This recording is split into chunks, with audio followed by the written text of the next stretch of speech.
Right,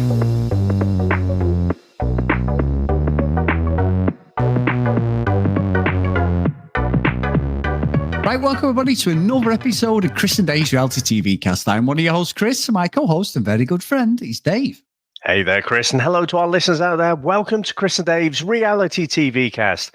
We are covering Married at First Sight, Season 11, episodes 1 through to 4. You know what it is, Chris? I kind of look at it and I go, well, it's maths in it, but I think, do I say the whole thing Married at First Sight and then just fucked up my whole intro? But anyway, Chris, we're back. We're back with maths. Where would you like to start, sir? Well, Dave, it's been a fucking good first week. I know we're behind. I know, the Aussie one's been out, but we're going with the UK schedule at the moment. And it's been good. It's been refreshing just to, we've gone from Love Island, which I thought was good. All Stars enjoyed it, as we said. And then you get this fucking show. And I'm like, yeah, there's a reason that I think this is, for me personally, maybe it's the age thing, but I just think this is my show, Dave. It's fucking nonsense. Absolutely ridiculous. And the casting again, I think this week, just to see the initial first married couples, I'm like, I'm in. And you'd watched it before me and you were like, yeah, I'm 10 minutes in. We're back, aren't we? Yeah. Like, yeah, we're back. So I think what we're going to do is, and you're right, this is your idea. Originally we did maths, just go couple by couple because they flip-flop, don't they, between the episodes, little things. So anything you want to add before we get into the couples, Dave? Well, obviously we had the hen and buck do, or the buck and hen, or buck the hen, whatever. The buckaroo, yeah. Do, so you get to see everyone, don't you? And I think it was that when I messaged you, and I was like, yeah, there's some characters, and everyone's. I've put the old quote fingers up, Chris, on their best behaviour. Yeah, and you're like, because it's week 1 and to a certain extent week 2 in a lot of these shows, everyone kind of comes across, they put the best foot forward. But yeah, not with this show, it seems. So you can see there's going to be some conflict there straight out of the gate. And obviously we focus on some of the couples, about half of the couples. Next week we're going to meet some more. And it's already getting quite interesting. Yeah, it has to be fair. And so we'll start, Dave, and you're right. We'll start with Sarah and Tim, Dave. Now, we've got Tim and we've got Timothy, as well. So Tim and Sarah. Now, I've got to say, Dave, Tim come across, to start with, you think, great guy. Sarah, really nice person. Everything matched up, didn't it? Everything that they were saying in the VT, because we watched the UK one and you go, the fuck are these people doing together? Why have they put, one person says, I want kids, and the other one goes, I don't want any kids. I tell you what, let's put them together, Paul? Yeah, no problem. Yeah, man, that's great. Yeah, let's put them together. But on this, it seemed, going off the VTs, these seem so compatible. And I think it was one of them where everything was going well. I mean, Sam, watching it, I'm going, something's coming here, don't you? Something's going to happen. This has gone too fucking smooth. So they get to the reception and everything. And a friend, I'm a bit wary of a friend though, Dave. A friend, I don't know whether she's a bit jealous of Sarah being on the show or she's just jealous in general. The brown-haired girl, she likes a bit of Tim. I was thinking, oh yeah, it's a little story maybe there. But she's looking out for a friend, but I felt it was too much. I don't know. I just couldn't work it out again. And they made her the main star of that wedding in some respects, a friend. Yeah, I think there was a real ride with their kind of wedding, wasn't there? But I think even before that, again, I'm trying to think, when did I really think, oh, this is going to be fireworks? But Sarah's doing you see a little bit of the audition tapes sometimes, don't you? And Sarah's giving the old, I was on a second date and, he expected me to pay and I've had to pay to have my hair done. And, I think she said birth control as well. And I was thinking, well, if he'd have known that, he'd have paid. But she was rattling off all these things. And it's like, what? So he should pay for all that? I felt like, oh, you're going to be fucking hard work. I can tell already. And but after that, she seemed to come across really well. And, she's from Colombia originally, moved over to Australia when she was 5 years old. And then Alessandra even said, you speak Spanish with a Colombian twang to it. And, he's a bit of a world traveler, and he came across really emotionally intelligent. And, he's been to all these places, and his favorite place in the world is Colombia. And you're like, oh my God, maybe this is the series where the experts have actually fucking nailed it. But no, he's a massive fucking bro. Yeah. And she is a nightmare that she seemed like she would be at the start. But, I think the emotional intelligence, I'm not sure if that was just good editing, but when she's saying the where it really sort of took a turn was when it came out that, he was originally going to get married to someone else this year, and he split up 6 months ago. And what was it he said? Something like, can you help me to get over her? Yeah, what line? She was like, get over your ex-girlfriend. It's like, oh, no. And he realizes, oh, fucking hell, that sounds terrible. But I don't know, Chris. I mean, fucking 6 months. It's not like, fucking Callum from Love Island's fucking nailed 13 people in that time in 6 months. So I don't know. She seemed to have a massive overreaction, but that wasn't the first, and I'm pretty sure it won't be the last. So what do you reckon to that whole piece? I'd love it. I'd love it described that. I did think when he, like you said about the connection, the fucking judges or the he always said the judges, the experts. You always say the judges. I always say the fucking judges. I feel like I'm judging them because they're so shit. But no, it's when she said, I'm from this town in Colombia. Oh, I live there. Oh, right, yeah. And he starts speaking Spanish, and I'm like, holy shit, we've actually got every box tick that Sarah would want in a relationship. And you're right. As soon as he got that line in, but what made it fucking worse, the line about getting over my girlfriend, but what made it worse, his mate's got one of the best fucking mullets ever. He does the worst fucking speech I've ever heard. It was fucking terrible. And the last line was, whether you're rented or not, he'll still eat you. And I'm like, what the fuck is that line? So, to be fair, because I watched that twice, right, his speech, because I was like, that is fucking horrendous, and why does no one stop him? Like, and it's all playing up for the cameras ultimately, isn't it? I'm sure if it was a real wedding, he wouldn't have delivered the same speech, but he teed it up beforehand. He talked about, I can't remember, off on his travels somewhere, he'd eaten something that was rancid. So that was, in his what was it, his rules, or, all the things that he was rattling off, and the way that the editor made it look, he was going on for ages and ages. But yeah, it was just a fucking horrendous speech. I've seen a few bad speeches over the years, but that one takes the biscuit. Oh, it's excellent, wasn't it? And the thing also, Dave, it wasn't funny. Like, I think Tim thought it was hilarious, but everybody, even Tim's friends and family, were like, please stop, for the love of fucking God, just stop. And he didn't. And a friend Sarah's friend who'd already been suspicious of it all. And like I say, he seemed to be like a green-eyed monster, but she was that was it then. It was like, and I think Sarah was right to be annoyed. He'd already told her, you're going to help me get over it, as she said before. Then he gets that speech that basically he's just in there to just fucking sleep with her, do whatever. I think she was well within her rights. However, I do think she's going to be high maintenance as well. But for that single moment, she was definitely right. How it plays out, I know we're behind everybody. I don't know, but that is what set the bar for me. And I was like, oh, fucking love it. Absolutely love it. But I think that kind of letting him go on with the speech was one indicator. He's a bit of a bro. And like I say, the more you see him speak, it's like, oh, yeah, you just... you're not quite this perfect. Oh, what's the guy from Romancing the Stone? Not Michael Douglas, but his actual name, Jack. Oh, we did it the other week, didn't we? As a review. That was probably a few months ago now, wasn't it? But anyway, not this perfect dreamboat of a guy. But when they go off onto their honeymoon, and then, it seems to be getting on better. And again, I'm lured in. They pulled me back in, Chris. And then he goes to say something because she's having a bit of a whinge, a bit of a pick over, this, that, and the other. And he goes to say, like, you should relax more or something like that.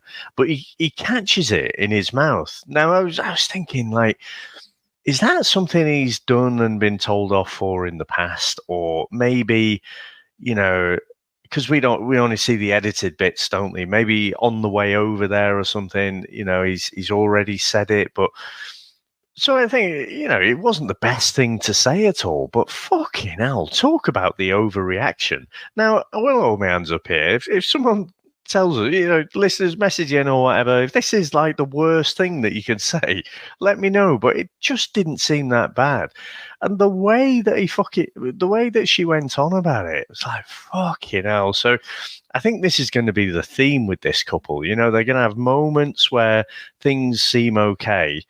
And then, like, him saying something that's not quite perfect, and then she'll go off on one.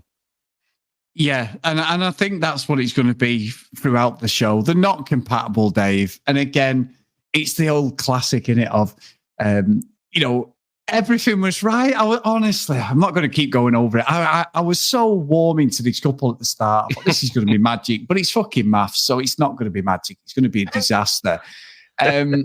So let's talk about disasters, Dave. We've got Tori and Jack. Now, Jack is the lollipop who will fucking lick himself, Dave. Him and Jaden, is it? The kickboxer. Yeah. Mate. The same man bun, but two completely different personalities. Jack is absolutely shredded. PT fucking loves himself. Starts going on about, like, basically he's Christian Grey, apparently, so he must have some dungeons somewhere, Dave. But you then get Tori, who's a lovely girl, seems, quite normal. She wants something, and she absolutely fancies the arse off him. But he's just, he's playing like he doesn't care about her. He's no sexual thinking there. But they seem really good together when they're together. Or whether it's just him being such a fucking narcissist. He loves the fact that she absolutely is drooling over him. But I just feel sorry for her. These two are not the couple. If I was going to couple anybody, I would have put Jack with Sarah, Dave, if I'm being honest. And that could happen as well, with MAFS and the scandal and everything else that we usually get. Well, I don't know though, Chris. I felt like the way Jack came across was like a bit of a fucking abusive controller. We had one in the UK, MAFS, didn't we, fairly recently? The guy with all the tattoos from Grimsby, who basically thought he was the Dalai Lama. Yeah. No, not Matt. You've skipped a season there. The last season, not the season before. Oh, the one who's a model and that. Yeah, the fucking psychopath. Yeah. Is it Jack? The one who got he got booted off in the end, didn't he? Yeah. He looked like he'd been an Emmerdale or something. Yeah. It'll come back to us, I'm sure. Everyone's probably screaming at the headphones or wherever they're listening now. But he came across to me like him, but also, Alessandra, she's asking him about his kind of preferences and stuff, and he says, "Oh no, I'm definitely not vanilla." She says, "Oh, well, what flavors are you?" He's like, "Oh, well, all the sprinkles and all the chocolate and strawberry and whatever." I'm like, stop being cryptic. Tell us what is this thing you speak of? Do you like a bit of a fucking pegging or what? Be specific. You can't just say, "Oh, I'm not vanilla." And I don't know. Does he like a bit of golden showers or what? If he likes the sprinkles. He just begged more questions. He didn't answer anything for me about, what his kind of preferences were.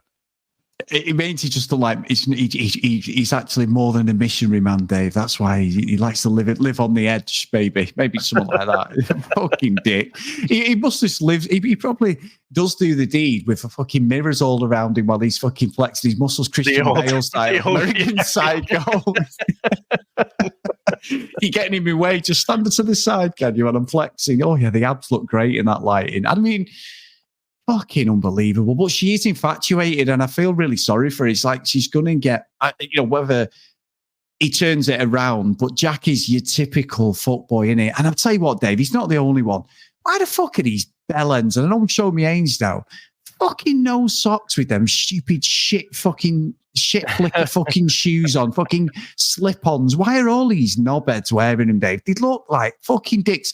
They've got the fucking school pants on that they've not worn for about 15 years because they go right up to the fucking shins, and these fucking, it does my head in, Dave, honestly. You see them. It's not fashionable. You look like a cock, and your fucking feet smell as well. Fucking idiots. So I remember, right, when we very first started this podcast, we did Love Island UK season 5, and they were all wearing them then. That was in 2019, I think. And I remember saying then, what is the score like? You've got fucking half-mast trousers. You went to those at our school, you got beat up. Yes.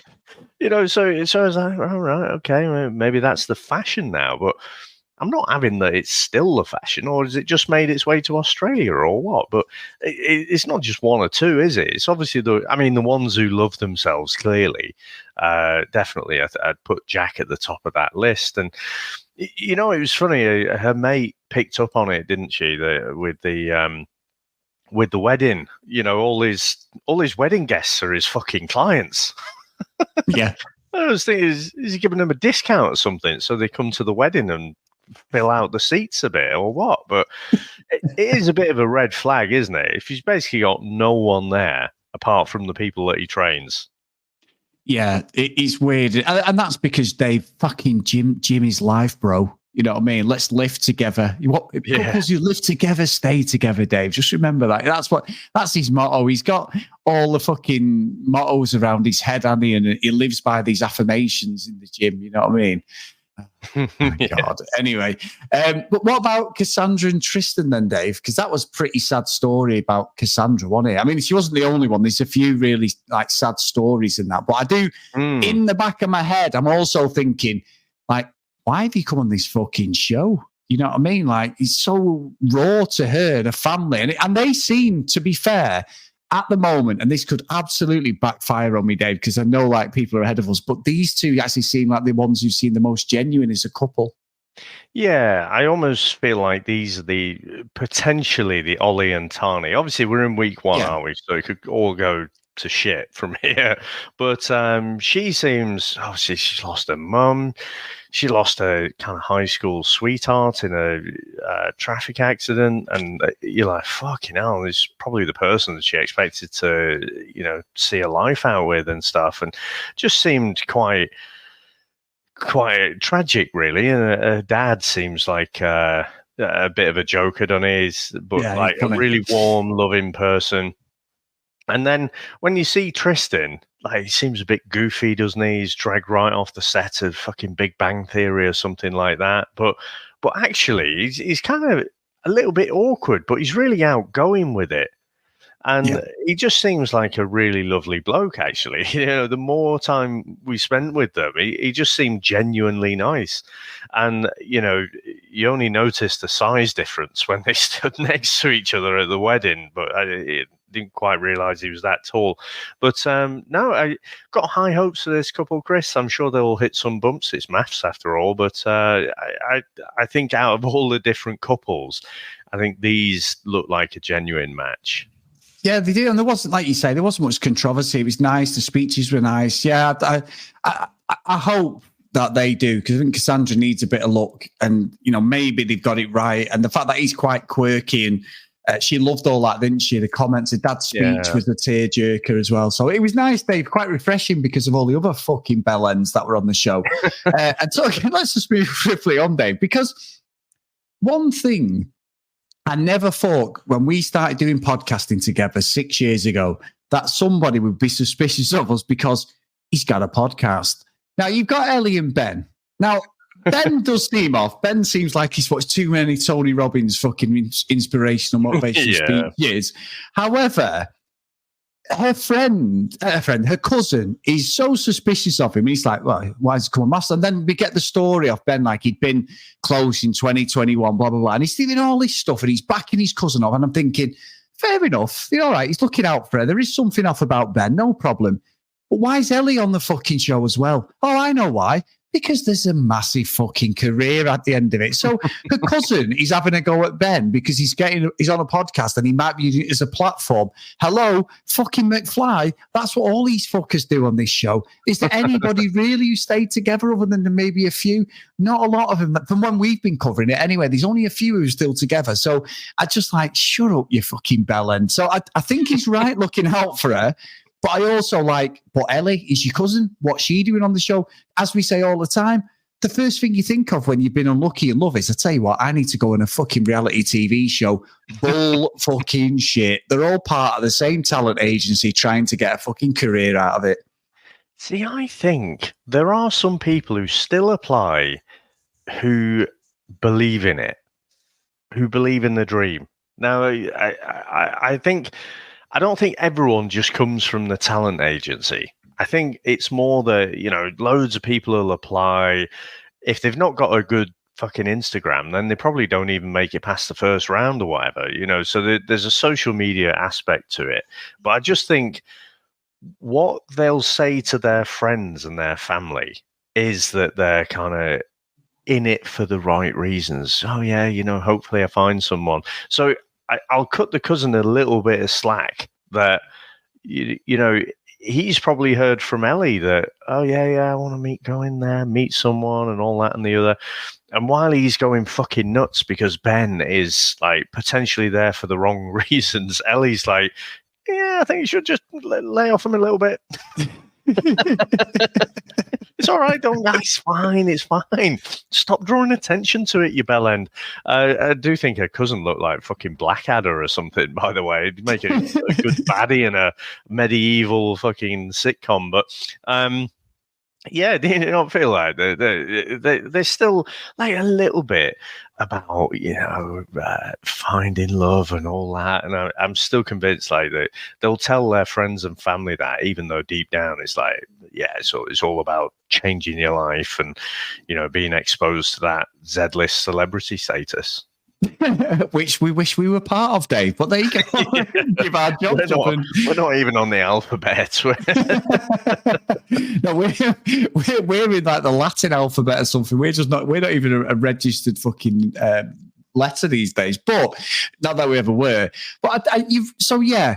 All right. If we go with that, yes, okay, you're probably right. As I say, I've just sort of contradicted myself because Cassandra and Tristan, I do think, there is something there, that there is a genuine thing there. Cassandra has a lot of things. But I mean, even if you read Ellie's bio, Dave, and I'm funny enough, I've got it here, but this is what makes me piss, is like, after learning that her ex-fiancé had cheated on her, the 32-year-old was forced to cancel the wedding, an experience that rocked her to the core.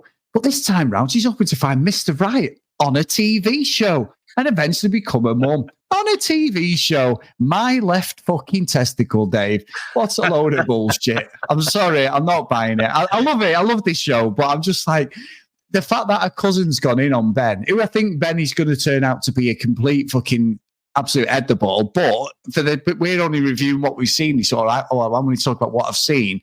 I think there's alarm bells for both of these two, Dave. I've got to be honest. Yeah. I could be wrong. No, I think you're probably right, to be fair. I was just trying to be balanced, but when you were reading out that bio, it almost sounded like a sitcom. She's been jilted at the altar, and so she's gonna try and find love on a TV show. Please ring this number and you could win a TV alarm clock.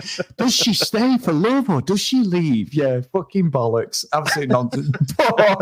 So, what about Dave, Eden and Jaden? So, two people who've been cheated on. Jaden, is the brother of Mitch from season 9, who turned out from being like a bit of a favourite to a bit of a knobhead at the end. But again, Dave, alarm bells are ringing for me because it's like, that's not a coincidence that Mitch's brother is now on this show. Just like when we've watched the Aussie Love Island or, MAFS, and the family members are on. The last season we had what they called Harrison and Bronte's sisters on Love Island, and she was part of this show. Yeah, that's not a coincidence, so Jaden seems like a really nice guy, and he seems like he's got his head screwed on. He's had his head kicked off him a few times, Dave. I'm not going to say too much about him in case he just want to come and beat us up across the wrong side of the world. But I feel that like he is who Eden needs, but they're both very insecure. So as it went on, again, another couple I was pulling for. I did believe if I take the bravado of the show out of the way, I did sort of believe in them both. Yeah, they're probably like the second couple, aren't they? That you think, actually, you know what, they might have a chance. And old Jaden there, he looks quite handy in the boxing ring with the old kickboxing, doesn't he? Yeah. Eden, I do think she definitely has a resting bitch face, and I think that's probably confusing Jaden a little bit. But I tell you what, if you'd aligned all of them up, all of the blokes on this season MAFS, right? And said one of these is the brother of Mitch. I fucking don't know who I'd pick, but I probably wouldn't pick Jaden, to be honest. I mean, they don't look like each other at all. And the thing is, for the show, Mitch is playing up that character, isn't he? He's playing it up that, oh yeah, I just didn't trust enough, and I wish I'd have had my time over again, and because that's the whole narrative of the show. But we all remember when Ella came out, she's like, oh yeah, Mitch didn't even apply; he was drafted in from an agency. Yeah, it's like bullshit. So it is that one I'll give you is probably through the agency. And I'm sure kickboxing champion is all right, I guess, in terms of money, but I'll probably make more off being a social media person, won't he? He will, and in his bio pictures, he's got no socks on with the shoes, Dave. So I think he's the only person who can rock that because he'll kick the shit out of me, Dave. So I'll let him off with the socks, no socks combo. But anyway, so Dave, what did you think about Lucinda and Timothy? So we're going to have to call him his full name because we've already got Tim. So Timothy, I mean, she is absolutely enjoying life, and she's a free spirit. Some would say like a hippie. Again, another person with Timothy, he's just lost his dad. You know what I mean? And his mum, his brother, he's got a really tragic backstory. And you're thinking, you've just lost your dad and you're coming on a reality TV show. I mean, that is...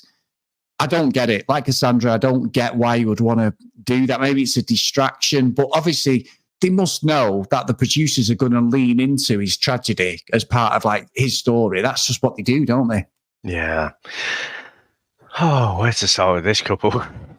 There is something off about Timothy. I mean, obviously really tragic story and stuff, and he'd lost his mum and his brother, and only lost his dad as recently as 5 weeks before the wedding and stuff. But I don't know, there's just a bite to him. I think there's something not nice about this guy. I feel like obviously we could be way off, and like you say, we're a few weeks behind, and other people have got the foresight of where it goes and might be like, oh, it's fucking completely 180 off what actually happens. But yeah, I don't know. Just the words that he says and his behavior don't match up right for me. And I can't fully articulate what it is.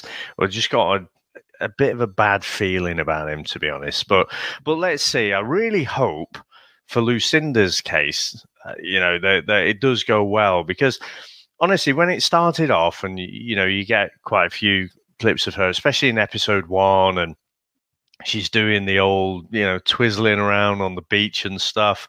She actually starts hugging a fucking tree, and I'm like, oh my God, this is going to be hard work. But you know what? She's got a weirdly calming kind of voice, hasn't she? The cadence of her voice is really almost hypnotic. You can imagine her doing one of those, hypnotist type cassettes. Show me how he's there, right? Fucking cassette. But sort of talking you through, you're getting deeper, sinking into the floor, all that kind of thing I could imagine her doing. But she is so fucking open and warm and calming. I just feel like Timothy, like, he's looked out a bit there, because a lot of other people would just be like, you won't give him the space and stuff. But she just seems genuinely like really empathic, and obviously really sorry about his whole family. And, he made it part of his speech, didn't he? You might be wondering why, I don't have anyone here or whatever. And she was just like, well, come and share my family. And I just felt like she was really warm with him. But yeah, it's just he was totally put off, wasn't he? To be fair, what made me laugh, because when they were getting married, he's like, "Yeah, I don't know what this is all about. She's got some chicken wing or something." And it turned out it actually was. But she had multiple, she had lots of these different chicken wings. So, a bit of a pagan thing maybe going on there. But yeah, I don't know. What do you reckon to this couple, Chris? You know what, Dave? It makes me laugh though, because she's like you say, a tree hugger is the cliche in it. From like if you like, you love the world, you do a free spirit, whatever. It's an old like term. I don't even know if you can still say it like these days, Dave. But she did make me laugh when she said he's also got to have a fucking fully functioning erection as well, Dave. Oh, yeah. I was like, fair play. You're not just on here to fucking find your soulmate. You're going to sit on a beach fucking eat, smoking weed or something. I was impressed with that, Dave. She was being honest. I'm with you. I thought she was going to be too much for him. But by the end of the week, Timothy's got some proper insecurities about himself. And he was saying to her, like, I just don't feel you could, I think you can do better than me. There's something gone on there, a proper backstory. Obviously, losing his family as well. His dad was probably, his closest relative as well. It's quite sad, but I'm with you. There's just something off in there. And I think because she's so placid, she'll let him get away with so much, and maybe she'll rein him in. We might turn out these absolute match made in heaven, and she's the free spirit he's been looking for all his life. I don't know. I don't know how that's going to play out. Like I say, we will catch up on that. But at the moment, I feel like you're completely correct. When I first saw her, my first impressions were probably wrong. Was fuck me, here we go. Yeah. You know what I mean? Like she doesn't have ovens and stuff like that. She cooks her food outside on a fucking fire with 2 fucking sticks and does it all that sort of thing. That sounds fucking great though. If you're on the beach, that sounds fucking brilliant. To be fair, but not in the middle of a city, Dave. You know what I mean? Well, it does on the beach. You're right. It does. Yeah, it does. But no, I did, and my first impressions were wrong. As the week went on, I thought, actually, she seems like a really nice person, probably what he needs. But what he doesn't need to do to her is just think, oh, fuck it, I can just moan and groan and tell her how bad my life is. And she just sits there as a sounding board because she needs something out of it. I don't think she's going to tolerate that, and I hope she doesn't. Yeah, he commented a little bit about how tall she was. And I don't know, I feel, Chris, he just doesn't fancy her. And even though he was saying the words about, what was he saying now about basically not being that good looking, and, he's sort of stuck with the face he's got and all that. He's really insecure about who he is. I actually think he just doesn't fancy her. I think he was expecting something else, but he just doesn't. He isn't articulating it. That's one of the things that I feel like what he's saying and the way he's acting, they just don't match up. That's That's a very good. I've not even thought that. That's a good description. Actually, it probably is a cop out, and we'll know this as he goes on. But you're right. Maybe it is. Maybe it's just a bullshit way of him not being able to face up to telling the truth, and knowing he's got to be in the show for like 4 weeks or something before they bin him off. Knowing that if he is in it just for the exposure, that maybe it is, maybe it's that. Now, Dave, I've wrestled with this. The final couple of the week, I know we've got a few more that are coming into it in the second week, but the final couple of this week, Natalie and Collins. Now, Collins has never been in a relationship with a woman at all, Dave. Now, hold on, Chris. I'm surrounded by eggshells here. I'm just going to stay rooted to the spot, if that's all right. I'm not going to say any more than that, Dave. However, what is going on with these two? Because Natalie seems dead nice. Collins, I don't know what the fuck to think, other than I think, Dave, and I'm not going to jump on any of them fucking eggshells, he's come on this show for the platform more than anybody, I think. But there you go. That's what I'm saying, Dave. I'm going to let you carry on with that while I just fucking jump over them eggs I was about to crack. Yeah, I mean, the only thing we saw of Collins really at the book sort of do was when the guy was talking about being with his partner, and he'd been married before, and but this time his partner's not going to be a woman, and he was like, oh, Oh, yeah, that was the only thing I remember from the book do of Collins. But, it sort of comes into it and, he's never been in a relationship and this, that, and the other. And, she was cards on the table straight away, wasn't she? She was like, I want a nerd, and I guess, again, they've probably been watching The Big Bang Theory, thought, look, Collins, let's get him in there. But yeah, it was almost like a switch. It was almost like the moment that the wedding happened, it was like, fuck. Now, I have to say, Chris, I do feel like Natalie could calm it down a little bit. Like, it's as if she's got, it's as if she's had all of the sugar. And then it's just like fucking unloading all of this geekiness onto him. Again, not a terrible thing. I just feel like it was quite a lot for a bloke you've just met. It's just super excitable.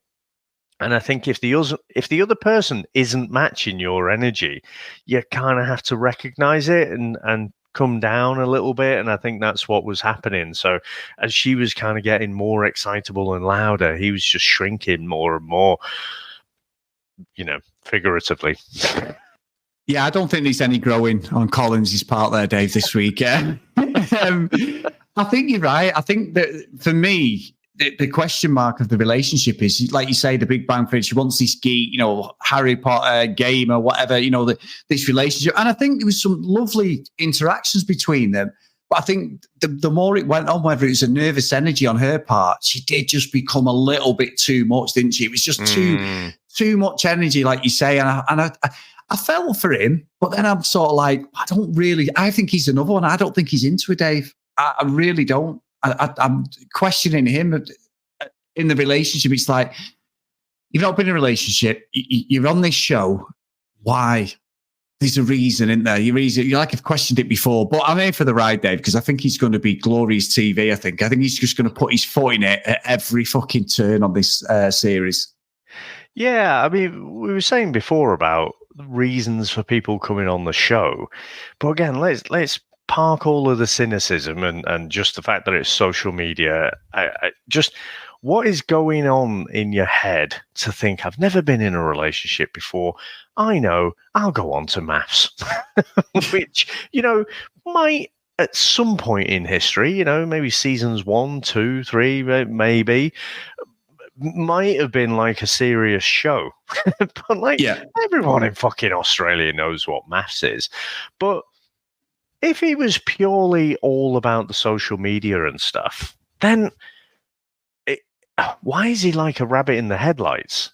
It's like he almost thought, fucking hell, this is serious or something. And so he just absolutely switched, didn't he? He went from this kind of laughy, jokey type person to, fucking hell, I'm in the shit now.